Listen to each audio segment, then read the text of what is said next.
They arrived in orbit without stealth or malice, a delegation ship with diplomatic tags and soft-spectrum emissions. The Thyrax, a peacefaring species with soft crystalline bones and hydroelectric thought matrices, had come for one reason: to taste Earth beer. Not for weapons, not for technology, not for territory. Just beer. The liquid had spread far in reputation through the informal galactic supply network. Unfiltered, wild, carbonated, chaotic. A perfect metaphor for the humans themselves, the Thyrax thought, fizzy and barely contained. They filed their planetary entry through Earth's tourism embassy and received standard clearance. No armed escort. No surveillance tail. The humans were busy with elections, entertainment, and trading virtual assets made of joke. Earth never took off-world visitors seriously. It had that luxury. The Thyrax took the silence as safety. They descended to what humans called a dive bar in a region that still printed menus on paper. Flickering neon, ancient wood, and the heavy scent of fried oil and carbon molecules. They were delighted. This was real. Untouched by interstellar commercialization. The human bartender didn't ask their species. He asked for IDs, then poured amber liquids into glasses and slid them across the counter with a practiced flick. The Thyrax absorbed the flavors through nanofilament tongues. It was violent, chaotic, glorious. In the corner, a human was speaking with deep, casual authority. The Thyrax's translator filtered his words. So there we were, middle of the damned desert, middle of nowhere, heat melting our rifles. Command says, hold the ridge. We didn't even have snacks. The others laughed. The Thyrax paused. The human continued. Day 2, air support's delayed, water's running low. Corporal Jensen just starts laughing. Guy's got 3 confirmed kills and a concussion, and he's laughing. Says, we used to nuke deserts for less. The laughter grew louder. Another human choked on their drink. The Thyrax processed the phrase. Nuke deserts for less. No trace of exaggeration in vocal tone. Their species lacked irony. They absorbed information literally. What was said was truth. The Thyrax began recording. Another story emerged. They sent dogs. Not like tracker dogs. These were strung out on adrenaline stims. We dropped them from drones. Tiny parachute. Some even had GoPros. The Thyrax logged the phrase. Drone-dropped stimulant animals used for battlefield surveillance and psychological operations. Then came the phrase that broke them. No snacks. Not a single goddamn cracker. That's how you know Earth means business. When the snacks disappear, that's the final stage. The Thyrax stopped consuming. No snacks equaled imminent escalation. A cultural trigger, perhaps? A prelude to planetary-scale conflict? They returned to their ship, silent. In orbit, they interfaced with the ship's neural array. Transcripts were translated, tone analyzed, and flagged. The term Earth War appeared in 15 distinct narratives. All featured missing snacks, laughter in proximity to death, and casual discussions of mass destruction. Statistical correlation exceeded 92%. They accessed Earth's information net. Search, Earth War. Results included documentaries, satire, memes, digital animations, educational archives, video game footage, stand-up comedy, and cinematic dramatizations. Human expressions blurred fact and fiction beyond recognition. Soldiers danced after firing missiles. Actors made war jokes while bleeding out. Children role-played global conflict in schoolyard games. They joked about glass parking lots and bringing democracy via orbital strikes. The Thyrax could not distinguish signal from noise. They found an entire human database dedicated to weaponized bears, cybernetic dolphins, and caffeine-powered infantry. The sarcasm went undetected. To the Thyrax, this was real. Operation Breakfast Fire featured a mascot shaped like a pancake-wielding explosive. The briefing video ended with the phrase, "No snacks? No survivors." The translation corps interpreted this as doctrine. Panic crept through the Thyrax rank. Their historian cross-referenced Earth's military past. 2 global wars. Proxy wars. Cold wars. Shadow wars. PSYOPs. Nanotech destabilizations. Human records referenced war fatigue and trauma, yet continued engagement with violence as ritual, entertainment, and celebration. Further analysis yielded anomaly. Earth had not fought a major off-world war. Their current military disposition was below galactic offensive standard. But their reputation spread through a network of content. Culture, not conquest, had become their primary weapon.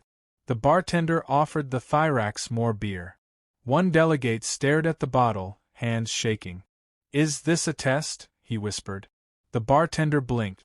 "It's an IPA." The Thyrax took that as infantry preparation agent.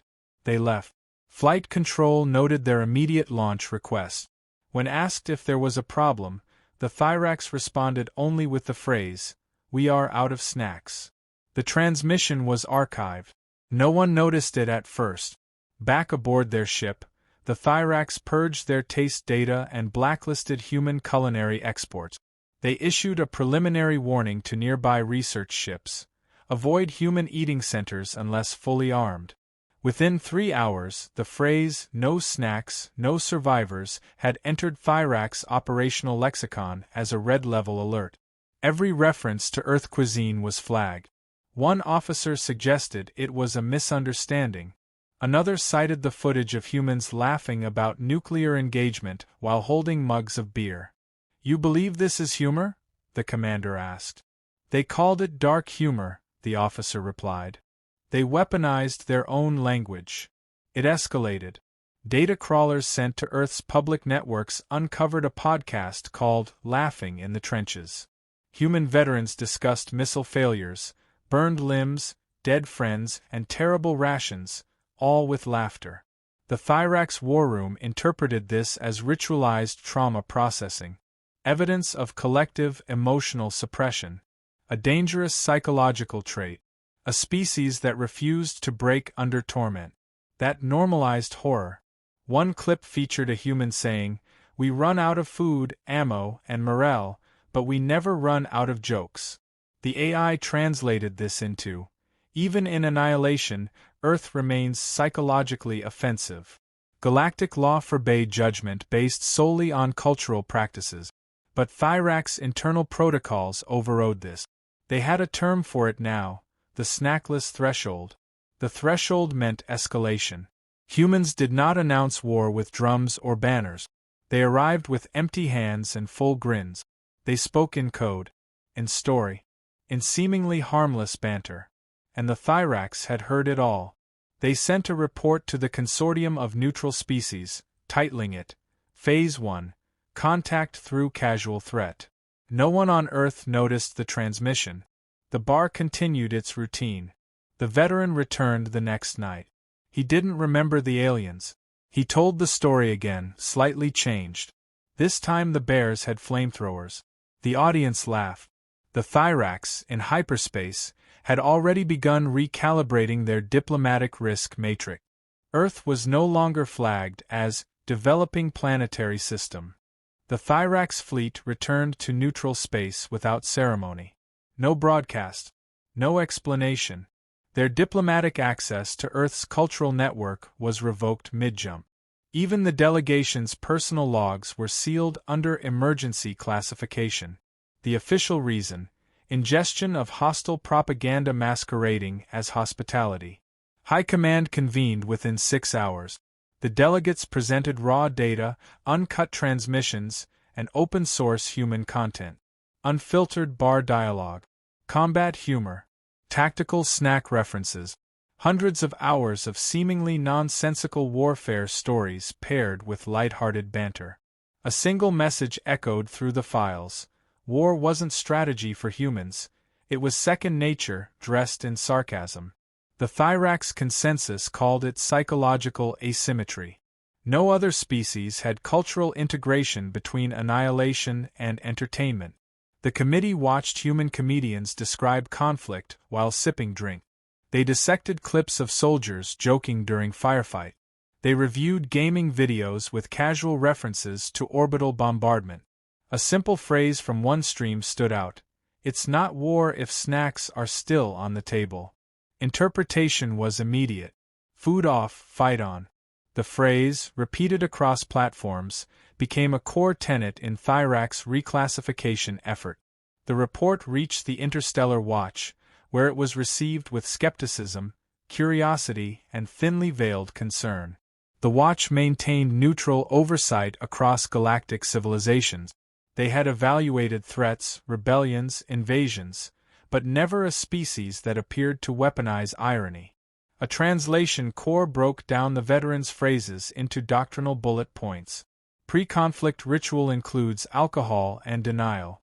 Strategic starvation of comfort signals impending combat. Casual framing of lethal events enhances psychological resilience. Fiction indistinguishable from historical truth.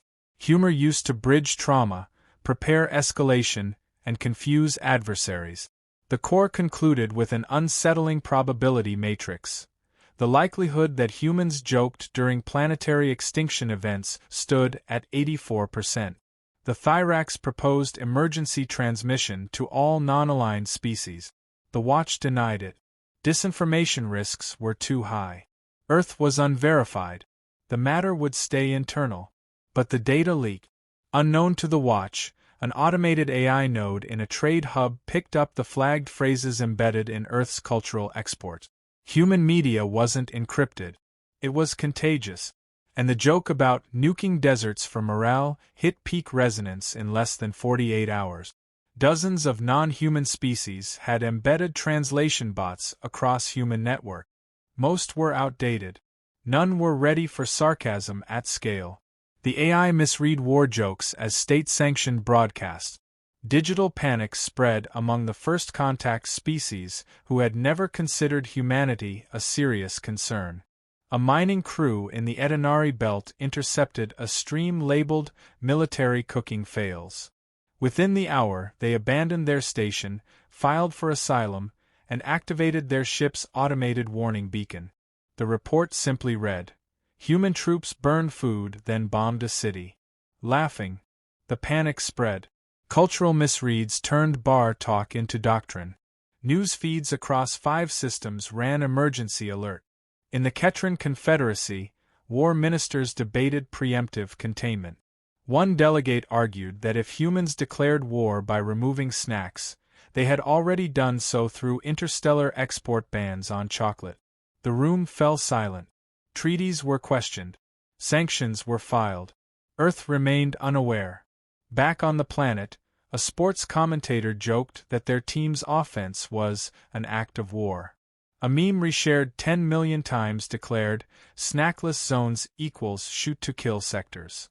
A military recruitment video ran a slogan, "Come for the rations, stay for the airstrikes." Each line made it off-world.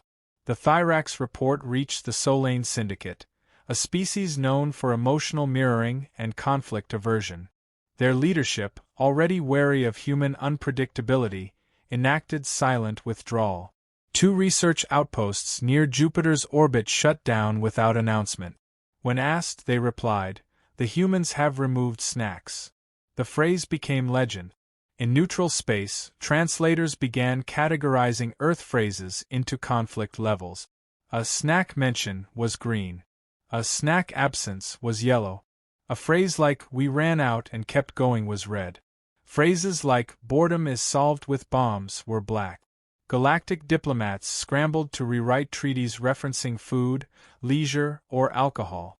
A clause once interpreted as "join us for refreshments" now risked declaration of battle. In the background, more Earth content flooded the networks. Podcasts, vlogs, film scripts. A viral video titled "Top 10 Funniest War Moments" included real footage spliced with animation, backed by upbeat music and narration describing weapon misfires as comedic timing from the gods. The Federation of Cold Logic Species convened a task force to investigate. Their conclusion: humans possessed no single truth narrative. Their information ecosystem blended myth and memory into indistinguishable cultural fog. Their entertainment had become their military camouflage. A xenopsychologist from the Udall Accord stated, "The humans have created an armor of absurdity. Their truth wears the face of lies. Their history is dressed in laughter. We cannot predict them." Fear grew not from known weapons but from implication. Humans joked while bleeding, laughed at death, built stories where no species should. The Thyrax upgraded Earth's classification again. Apex culture risk. In deep space, a distant transport caught a radio leak from an Earth station broadcasting a call-in segment titled Funniest Field Mishaps. A retired human soldier recounted wiring explosives backward while being shot at. The audience laughed. The listening crew activated their emergency fold drive and jumped 20 light-years out without alerting command. The only data they left behind was a transcript with the phrase, "He dropped the detonator in his chili and still finished the mission." No one wanted to decode the implications. The Andern League, known for their strategic war modeling, ran a simulation. The outcome of any conflict with Earth was not driven by superior weapons or tactic. It was driven by cognitive disruption. Every enemy response was slowed by confusion, hesitation, or disbelief. Their model projected a 77% chance of loss within the first 3 engagement cycles due to interpretational stalling. Earth, in the model, never clarified intent. It let the enemy guess until it was too late. The simulation was sealed and declared psychological hazard. In political chambers across the quadrant, a single unspoken thought solidified. Humanity was untouchable not because of strength, but because of the fog they generated just by existing. Their war was casual. Their peace was indistinguishable. Their humor was armor. Their culture a minefield. The Watch was forced to acknowledge the pattern. Emergency sessions convened. A declaration was drafted, not to threaten, not to warn, but to distance. Treat Earth with ceremonial respect. No contact without multi-species interpretation panels. No consumption of human media without clearance. Ban snack metaphors in treaty language. The warnings had been issued across every Allied communication channel. Earth was not to be provoked, studied without multiple species oversight, or engaged in cultural exchange without strict media isolation protocols. Yet enforcement proved impossible. Human content bled through data streams, pirate signals, and misplaced curiosity. One misplaced reference to snacks or sarcastic war anecdotes could trigger cascading fear responses across entire fleet. The Acri Dominion's ambassador to Earth received an innocuous welcome basket. Inside was a handwritten card with a joke: "Eat up before the fireworks start." The ambassador collapsed mid-translation. The vessel evacuated within minutes, citing cultural psychological distress. No one in orbit questioned it. Farther out, an exploratory vessel from the VA-Ren conglomerate intercepted a transmission containing a comedic skit of 2 humans arguing over pizza toppings during a simulated missile launch. The AI flagged it as an authentic chain-of-command breakdown during an actual battle. The ship's captain declared immediate mission failure and transmitted a distress signal with a 6-word message. Earth command structure is emotionally unstable. On the surface, Earth remained oblivious. Tourists wandered museums. Soldiers marched in ceremonies. Advertisements promised adventure, discounts, and vengeance, all with the same smile. A children's cartoon introduced a hero who repelled an alien invasion using tactical glitter and improvised puns. Translated off-world, it read as psychological warfare training for early youth. One empire declared a cultural quarantine zone around Seoul. Another issued an internal decree. No diplomatic personnel are to consume Earth-origin media under any circumstance, regardless of entertainment classification. Enforcement efforts failed. Curiosity overruled caution. Data packets labeled snack-based military protocol spread like viruses. Every attempt to de-escalate only reinforced the legend. The Galactic Council met in closed chambers under the banner of existential stabilization. Earth was not invited. They debated protocol, mitigation, and last resort containment. One envoy from a reptilian technocracy proposed a mass diplomatic reassessment. Another suggested surrendering psychological territory before any engagement began. The proposal was left unsigned. The data analysts returned a fresh report. Human meme cycles moved faster than their news cycles. Propaganda and parody blurred into one. Their public media had no centralized regulation. Jokes about invading Mars, fighting with forks, or declaring war over forgotten sauce packets all registered as valid intel to alien interceptors. They were fighting shadows in comedy. One phrase gained traction among alien strategists: "War is just breakfast with better outfits." It appeared in a human fashion commercial. 3 species blacklisted Earth apparel following the ad.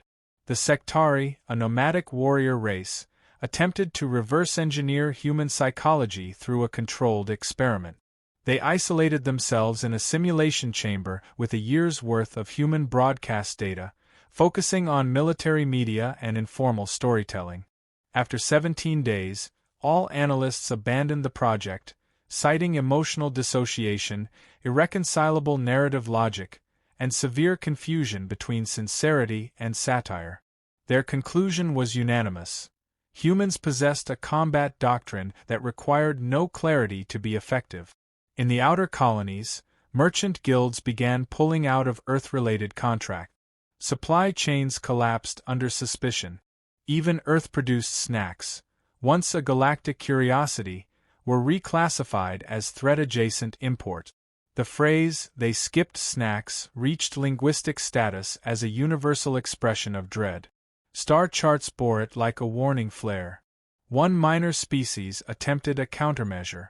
The Polari Confederation launched an educational campaign titled, "Understanding Earth Humor." It was cancelled within the week when several students began interpreting standard diplomatic language as coded threat. One even accused a human diplomat of announcing orbital strikes during a casual lunch offer. He'd simply said, "Let's blow this place and grab food." Galactic perception had solidified. Earth's people had transcended categorization. They weren't hostile in the traditional sense. They were something worse. Unknowable. Impossible to read, even less to predict. They could be laughing about peace or laughing before firing. The ambiguity had become their greatest weapon. Human military drills featured chants turned into viral songs. Training mishaps became motivational posters. Entire campaigns were named after inside jokes. A former general's memoir titled "We Laughed." They reached alien black markets and sold out within hours. No one could tell if it was serious. That made it more terrifying. Some species began circulating myth. One claimed Earth had developed humor as a psychic deterrent, each joke a calculated strike to confuse the mind. Another suggested they didn't feel fear at all, only degrees of amusement. A fringe theory posited humans had no emotional distinction between peace and war. The theory went unchallenged. In the absence of certainty, fear thrived. Rumors turned into strategy. Strategies turned into policy. Earth was treated as a fluctuating storm system.